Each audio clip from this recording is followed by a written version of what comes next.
some additional details on the continued investigation. Today's going to be a little bit different.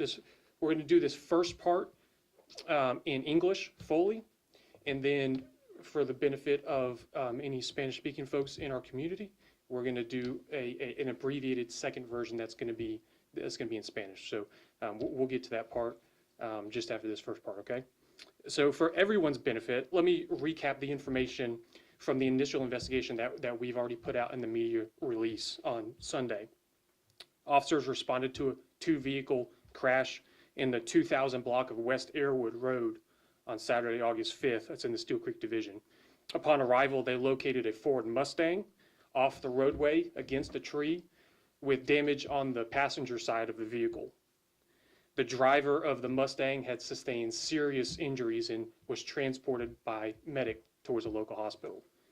The officers also located a Chevrolet Camaro on the scene that had front end damage.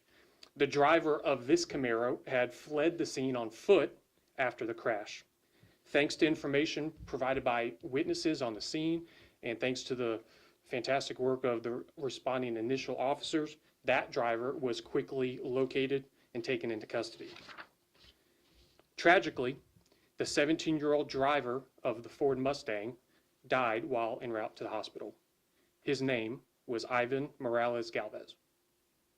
Because of the death resulting from the crash, detectives with the Major Crash Investigation Unit responded to the scene to conduct the investigation. The initial investigation showed that the Mustang was on West Airwood Road and was making a left turn onto Bramblewood Drive, which is a residential neighborhood. The Camaro, the Chevrolet Camaro, was driving straight on West Airwood Road and was driving at a high excessive rate of speed. That Camaro struck the Mustang on the passenger side, causing the crash. The driver of that Camaro, as I mentioned, was arrested on scene and charged with second-degree murder, felony hit-run, and speed racing competition. He has been identified as Paulo Alexis Ramos Avila. Date of birth is 7/16 of 1999. That's the synopsis of the media release of the initial investigation that we put out on Sunday. Now to provide further information, Deputy Chief Tanya Arrington is going to come and provide that information. Chief. Hey everyone, I appreciate you coming out today. Like you said, my name is Tanya Arrington. I'm a Deputy Chief with Special Services Group. As Lieutenant Pietra stated, due to the fatality, CMPD major crash detectives responded to the scene to investigate the incident. The detectives have worked tirelessly on this case, and as a result of their continued efforts, they determined the Camaro involved in the crash was engaged in spontaneous street racing with another Camaro on Arrowwood Road. So just to be clear, we have two Camaros that were racing each other on Arrowwood Road. One Camaro struck the victim's vehicle. That driver was arrested on scene, and that's the arrest that Lieutenant Pietras alluded to. The other Camaro did not collide with the victim's vehicle and never stopped at the scene of the crash. Detectives were later able to identify the driver of the second Camaro as Javoris Williams, date of birth 12/10/1987. Last night, our detectives took Mr. Williams into custody and charged him with second-degree murder, reckless driving, speed racing competition, and they were also able to seize his vehicle. Based on the evidence collected at the scene, detectives estimate the Camaro's speeds were around 100 miles per hour in a 45-mile-per-hour zone. That's over double the posted speed limit. Ivan never stood a chance. This case is heartbreaking, and what makes it so heartbreaking is it was preventable. The life of a young 17-year-old teenager was cut short because two people made a decision to act recklessly and engage in street racing. The parents lost a son. Ivan was driving home from work, turning into his neighborhood. He was almost home. As a parent of a teenager, it strikes close to home. So my heart and prayers go out to Ivan's family. You've heard us talk a lot about street takeovers, spontaneous, and arranged street racing. As shown today, these are not innocent, victimless acts. They are acts that lead to horrific, life-altering consequences. And this is not a one-off. SHP investigated a previous street racing fatality on 485 about a month ago. As you can see by the charges listed today, we will not tolerate these egregious acts.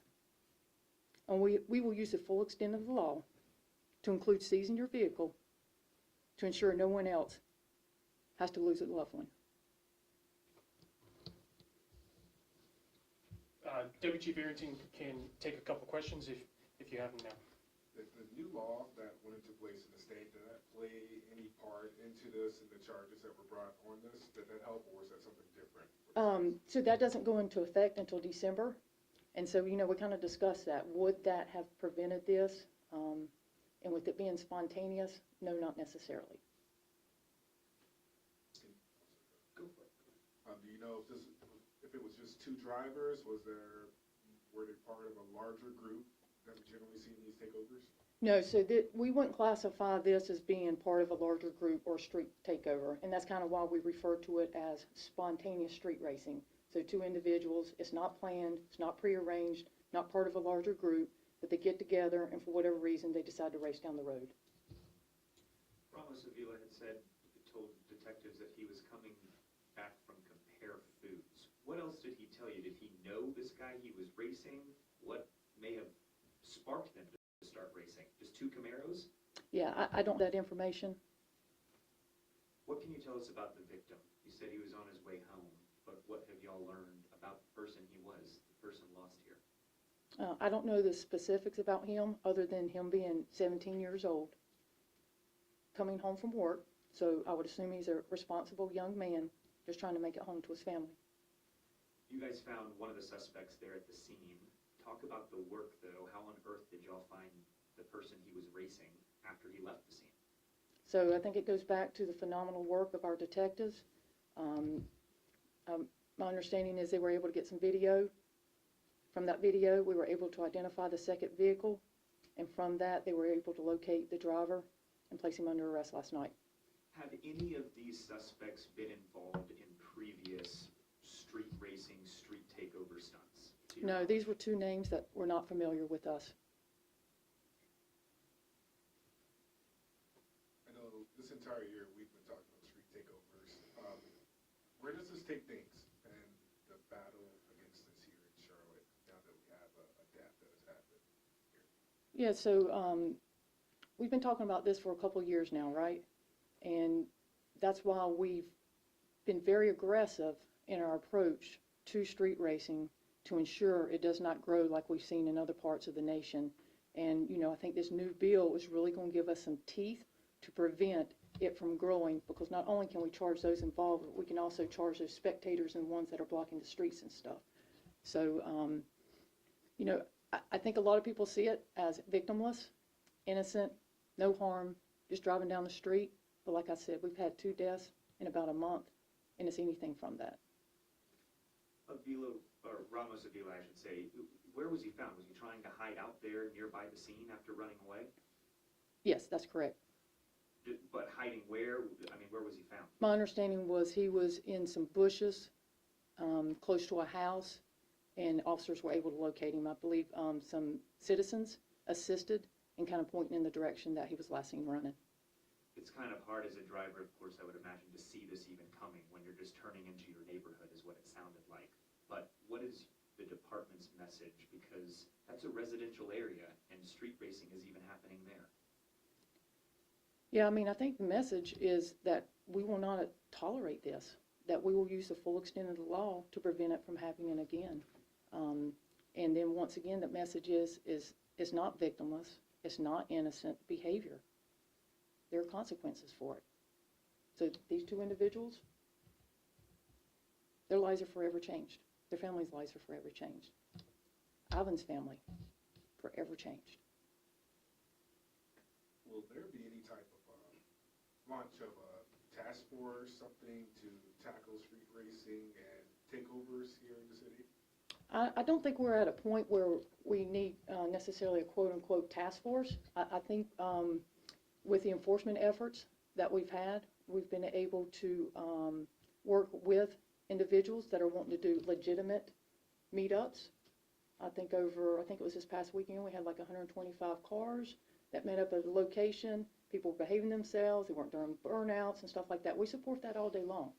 But to the ones that are out there, that handful that just enjoy trying to do burnouts, spontaneous street racing, arranged street racing, this won't be tolerated. And I guess one more question. I guess looking at the activity over the past 8 months, has activity decreased, increased? Is it roughly the same? We've seen it decrease. What we've seen is the activity decrease, and then it kind of spread out to some of the outlying areas. All right, thank you. Deputy Chief.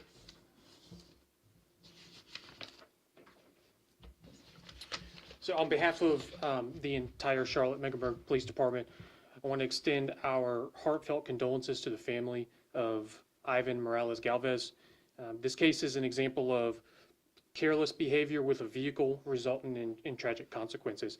And that's the problem with careless actions is you never know the end result. You never know the ending.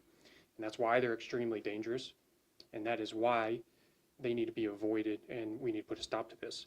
CMPD will continue to investigate this case to completion, and we do ask that if there's anyone who has who witnessed this crash or has any additional information regarding the case to contact Crime Stoppers at 704-334-1600 so that we have the opportunity to speak to you. I do want to thank again all the witnesses who have already spoken to officers and detectives on this case. Witnesses on scene, as you heard, gave crucial information to the initial responding officers that led to the arrest of the first suspect in the case, the one that was arrested on scene. And I want to thank those who have continued to speak with detectives and assist as the investigation has progressed. I want to recognize the work of the officers on the initial investigation and the work of the entire transportation unit here at CMPD, which the major crash unit is a part of, for their tireless work in bringing justice in this case. We have sent out a media release, an updated media release, for the benefit of all the folks watching and our media partners here. For those of you at home, if you'd like to access that, feel free to go to our social media sites so that you can take a look. Thanks all for being here, and in just a few moments, we'll get started with the second one. All right, thanks.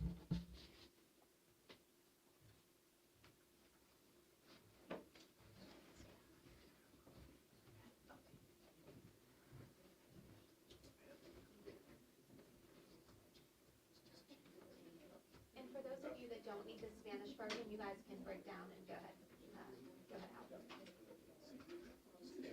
Yeah.